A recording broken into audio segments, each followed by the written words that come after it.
Olá, me chamo F. Cotric, sou médico psiquiatra pela FRJ. Estamos aqui na luta pela psiquiatria, com o programa Mente Sã da Campestre, junto com o Núcleo Ocupacional de Saúde do Ministério Público do Rio de Janeiro, Estado do Rio de Janeiro, e junto com o Programa de Saúde Mental aqui no MPRJ, trazendo as informações, trazendo tudo sobre a psiquiatria de uma maneira que você consiga entender essa complexa literatura. E hoje vamos abordar um tema que gera muita curiosidade, que são os transtornos de personalidade. Vou voltar lá naquele comecinho da primeira aula, primeira palestra que a gente teve, é só botar no YouTube que vocês vão ver. Lembra que a gente separou em 3 pilares na hora de avaliar um paciente, quando ele chega lá no consultório, para ficar didático? Como assim? Primeiro pilarzinho, os problemas reais que ele tem passado no dia a dia dele. Parte pessoal, lá no trabalho, parte familiar. O segundo pilar, características da nossa personalidade. Sempre fui assim, sou assim desde sempre. Todos nós temos características boas e que podem ser melhoradas. E terceiro pilar seriam os sintomas. Nunca tive essa sensação, ela apareceu recentemente de forma desagradável, mas que sozinho eu não controlo. Por exemplo, pessoal, a insônia. Sempre dormi bem. Comecei a acordar repetidamente de madrugada. Isso não é um problema que eu peço para o sono vir, não vem. Isso não é uma característica da minha personalidade, porque eu não tenho isso desde da adolescência, da minha infância e adolescência. Então isso é um sintoma. E nessa questão da personalidade, existem 10 tipos, na classificação nova da DSM-5-TR, de possíveis transtornos de personalidade, onde as características se somam e passam a gerar um sofrimento para si, para os outros, e um prejuízo funcional muito parecido com as patologias que a gente conversou até agora, né? De um quadro depressivo, de um transtorno de ansiedade. Qual a diferença importante? Ela não sente isso como estranho, porque não é algo novo, como uma insônia que apareceu. Ele sempre foi assim. Então é muito difícil uma pessoa que tem um transtorno de personalidade, sem ter acesso às informações, buscar ajuda, porque ela entende que o natural sempre foi ser dessa maneira. E aí a gente entra agora numa divisão, né? E aí, o que é de fato característica de personalidades? O que é de fato um transtorno de personalidade? Para exemplificar, eu gosto muito desse exemplo. Eu nasci no Brasil, então eu torço para o Brasil, por exemplo, num jogo da Copa do Mundo, mas se eu tivesse nascido na Alemanha, hoje eu estaria torcendo para a Alemanha, o mesmo F está aqui. Por que eu torço para o Brasil? Porque durante a minha infância eu vi meus pais, meus amigos, as pessoas que eu gosto. Quando aparecia o jogo da camisa amarela, né, inicialmente, todos eles ficavam felizes. E eu, teoricamente, comecei a reproduzir aquele comportamento. E um hábito é uma repetição de comportamento. Com o avançar do tempo, eu percebi que mesmo sem fazer força, quando saía um gol do Brasil, eu começava a ficar feliz, vendo as pessoas que eu gosto felizes. Isso começou a ser o quê? Repetidamente acontecendo. E nisso, hoje em dia, quando sai um gol do Brasil, eu não preciso me concentrar, eu preciso me concentrar por causa do gol do Brasil. Não, é natural, faz parte de mim torcer para o Brasil na Copa. Então imagina uma situação que faz parte de mim, que é uma característica minha, que eu chegasse lá no psiquiatra, no psicólogo, vim marcar aqui consulta porque eu torço para o Brasil. Então, isso chama-se egodistonia, ou seja, isso não me causa estranhamento. Se eu tiver um coração acelerado que eu nunca tive, isso é egodistônico, ou seja, me causa um estranhamento, me causa sofrimento. Então essa já é a primeira dificuldade.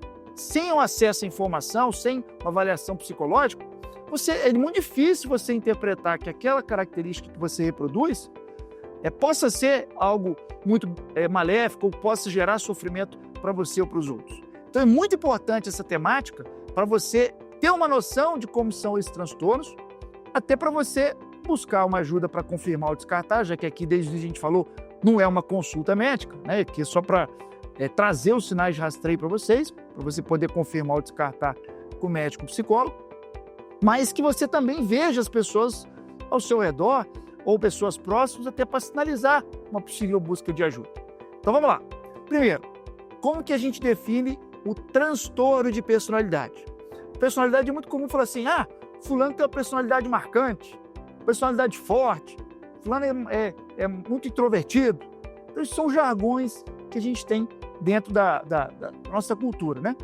Porém, para a gente começar a pensar num transtorno de personalidade, ele tem que ter as seguintes características. Primeiro, a nossa personalidade ela vai sendo formada até os 18 anos.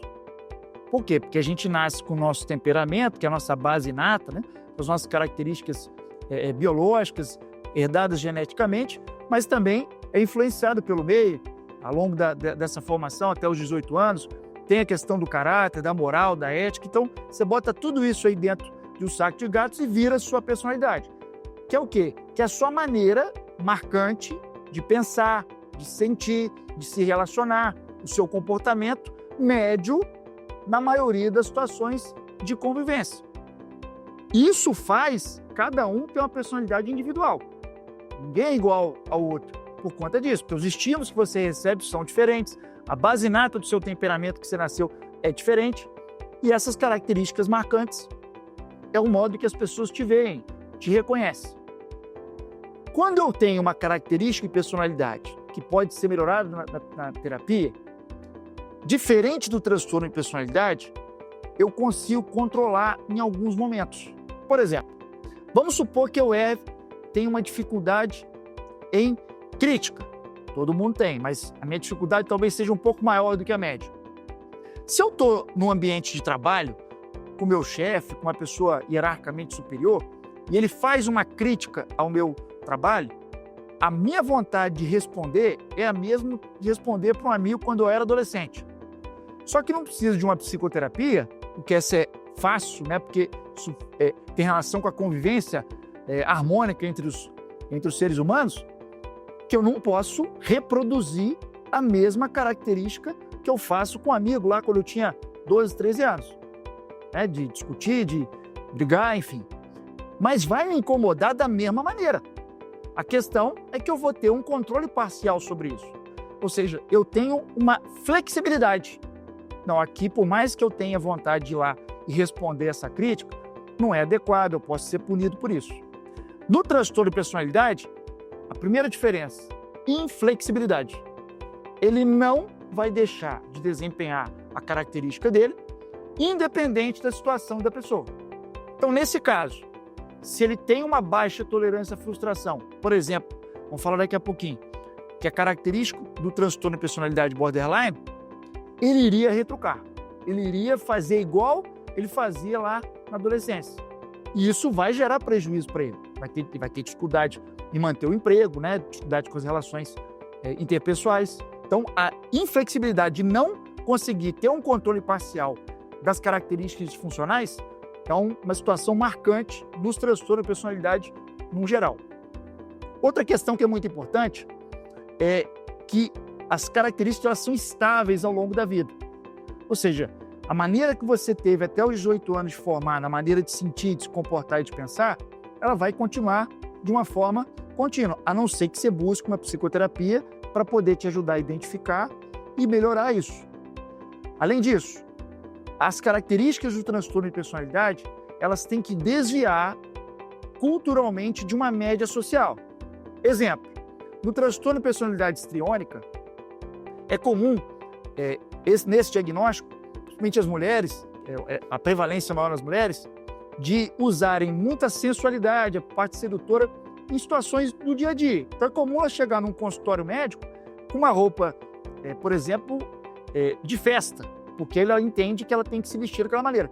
Não é que está errado, mas ela se destoa de uma maneira que a maioria das pessoas iriam numa consulta médica.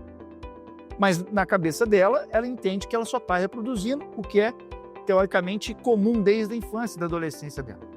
Então, essa distorção da cultura, lógico que ela é um pouco subjetiva, mas ela tem alguns padrões, algumas normas que a gente tem que seguir.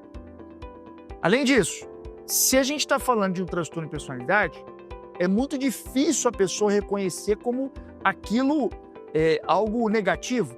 Então, é muito comum pessoas ao redor, o cônjuge, a esposa, o amigo, no trabalho, sinalizar para ele que isso é algo que incomoda. Só que como ele acha que sempre foi assim e isso que é o correto, ele tem a dificuldade de buscar ajuda. Então é muito difícil o paciente ir lá no consultório, bater lá e falar assim, vim aqui porque eu acho que eu tenho transtorno de personalidade narcisista. Porque ele entende que aquilo é o natural dele. Então, a própria maneira de tratamento já é uma maneira diferente, mais difícil do que em quem tem sintomas como um quadro depressivo, quadro de transtorno de ansiedade, que fica muito claro a diferença, ou seja, algo que ele não tinha passou a ter e é desagradável. Eu convido vocês para a próxima aula 2, que nós vamos falar sobre o transtorno de personalidade borderline, para exemplificar na prática como que ele aparece no dia a dia. Continue nos acompanhando.